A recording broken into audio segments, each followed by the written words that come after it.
प्यारे दोस्तों, आज हम आपको एक ऐसी माँ की सच्ची और दुख भरी कहानी सुनाने वाले हैं जिसको उसके बेटे ने जूते से मारकर घर से निकाल दिया था। उसके बाद लड़के का क्या हाल हुआ, आगे हम आपको बताएंगे। दोस्तों, इस वीडियो को आप लाइक करें या ना करें, ये आपकी मर्जी है, लेकिन इतना ज़रूर कहूँगी कि इस वीडियो को आखिर तक ज़रूर देखें। तो आइए शुरू करते हैं। एक औरत जिसका नाम जुबैदा था। जुबैदा का शौहर इंतकाल कर चुका था, इसलिए वो अपने बेटे नासिर के साथ रहती थी। जुबैदा ने अपने शौहर की मौत के बाद काम करके अपने बेटे को पाला था। जुबैदा ने अपने बेटे नासिर को सरकारी स्कूल से 8वीं तक पढ़ाया था। नासिर को क्योंकि पढ़ाई में कोई दिलचस्पी नहीं थी, इसलिए वो बड़ी मुश्किल से 8वीं में पास हुआ था। जुबैदा में अब मज़ीद हिम्मत ना थी कि वो अपने बेटे को आगे पढ़ा सके। जुबैदा के घर में नासिर 10 साल के बाद हुआ था, इसलिए जुबैदा की उम्र काफ़ी हो गई थी और अब इसमें काम करने की हिम्मत भी ना थी। जुबैदा ने नासिर को कहा कि बेटा कहीं काम की तलाश कर लो, अब मुझ में काम करने की हिम्मत नहीं है। तो नासिर बोला, अच्छा अम्मी, आप बस दुआ करें कि मुझे जल्द काम मिल जाए। तो जुबैदा बोली, इंशाअल्लाह बेटा, तुमको जल्दी काम मिल जाएगा। नासिर अब काम की तलाश में रोज़ घर से चला जाता है, लेकिन नासिर को कोई काम नहीं मिला। काम की तलाश करते हुए नासिर की बहुत से लड़कों से दोस्ती हो गई थी। नासिर की ये सब दोस्त बहुत ही आवारा और अय्याश थे। नासिर अब हर रोज़ अपनी अम्मी से यही कहकर निकलता कि अम्मी, मैं काम ढूंढने जा रहा हूँ, मेरे लिए दुआ करना। जुबैदा अपने बेटे को घर से निकलते ही उसके लिए दुआ करना शुरू हो जाती थी और रो रो कर अपने हबीब के सदके अपने बेटे की खुशहाली, तंदुरुस्ती और उसके काम के लिए दुआ करती थी। पर जुबैदा ये नहीं जानती थी कि उसका बेटा गलत लोगों में उठने बैठने लगा था। जब भी जुबैदा का बेटा घर से निकलता था तो वो उसकी सलामती के लिए दुआएं करती थी।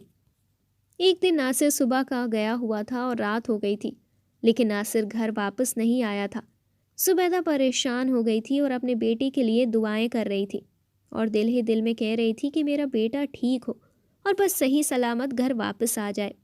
रात के 12 बज चुके थे, लेकिन नासिर अब तक घर वापस नहीं आया था। अब तो जुबैदा रोने लगी थी और अपने बेटे को दिल ही दिल में कह रही थी कि नासिर घर वापस आ जा मेरे बेटे। जुबैदा की आंखों में आंसू आ गए थे क्योंकि उसके जहन में अजीबो गरीब ख्यालात आ रहे थे।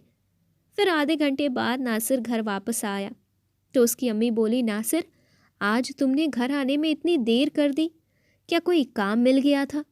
तो नासिर बोला, मेरे नसीबों में काम कहाँ है, मैं तो अपने दोस्तों के साथ फिल्म देखने गया था, इसीलिए देर हो गई है। तो जुबैदा बोली, उमैर, तुमने एक बार भी नहीं सोचा कि मेरी माँ घर में अकेली है, मैं जल्दी घर चला जाऊँ? तो उमैर बोला, अम्मी, क्या आप सिर्फ एक माँ अकेली थी? जितने भी दोस्त मेरे साथ मूवी देखने गए थे उन सब की माँ घर में अकेली थी। अच्छा, मुझे बहुत भूख लगी है, मेरे लिए खाना लाओ। तो जुबैदा बोली, मैंने अभी खाना नहीं खाया है। तो नासिर बोला, तो खाना खा लेना था, मैंने आपको मना तो नहीं किया था, खा लेना था ना आपने खाना। तो जुबैदा बोली, नासिर, तुम कैसी बातें कर रहे हो, और वैसे भी आज तक मैंने तुम्हारे बगैर कभी खाना खाया है जो आज मैं खाना खा लेती। तो नासिर गुस्से में बोला, अम्मी, जल्दी जल्दी खाना लाओ और ज़्यादा बातें ना करो। जुबैदा अपने बेटे को बोली, नासिर, तुम जिन लोगों के साथ उठते बैठते हो वो लोग ठीक नहीं है बेटा, सब लोग तुमको अच्छा नहीं बल्कि बुरा कहते हैं।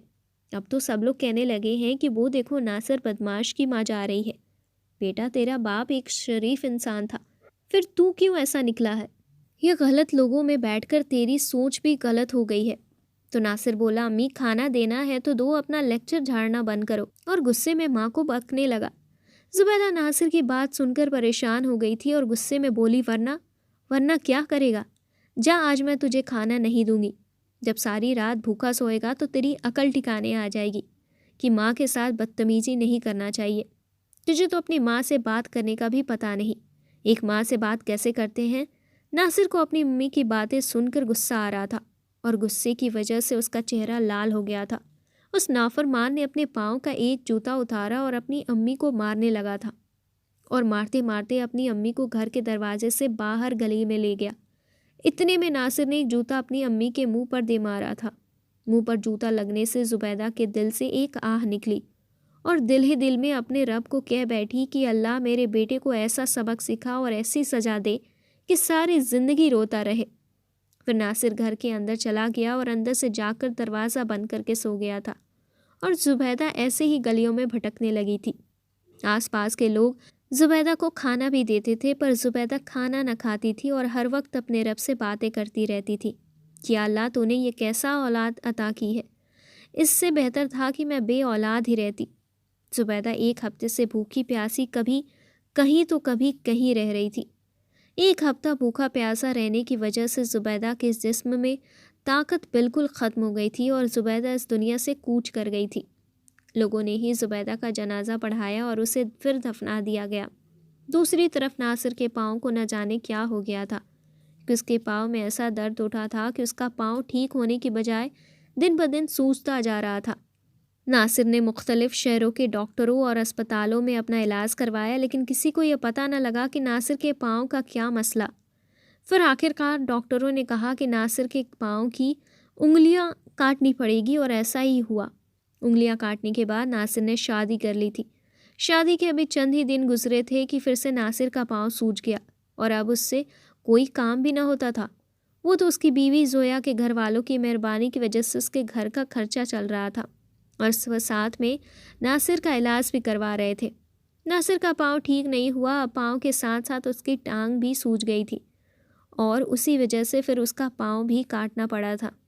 फिर कुछ महीनों के बाद उसकी टांग भी कट गई। नासिर की बीवी जोया, जो कि नासिर से काफ़ी उम्मीदें लगाए बैठी थी, उसने जब देखा कि शादी के बाद नासिर सिर्फ बीमार ही रहने लगा है और 5 साल हो गए हैं, मेरे घर वाले ही इसका खर्चा उठा रहे हैं, तो जोया ने सोचा कि जब इन 5 सालों में ये मुझे खुश ना रख सका तो आने वाले वक्त में क्या खाक खुश रखेगा। उसने फिर नासिर से तलाक ले ली और वो नासिर को छोड़कर चली गई। पहले तो नासिर को जोया के घर वालों का सहारा था, लेकिन अब उसके पास कुछ भी न था। गली के एक कोने में बैठकर भीख मांगने लगा था और जब वो अपना इलाज भी न करवा सकता था क्योंकि भीख से मांगे हुए पैसों से सिर्फ अपना पेट भरता था। अब उसकी दूसरी टांग और पाँव भी सूज गया था। जैसे पहले वाली टांग और पाँव सूजा था, पहले तो वो एक टांग के सहारे चल लेता था, लेकिन अब तो वो चल भी नहीं सकता था।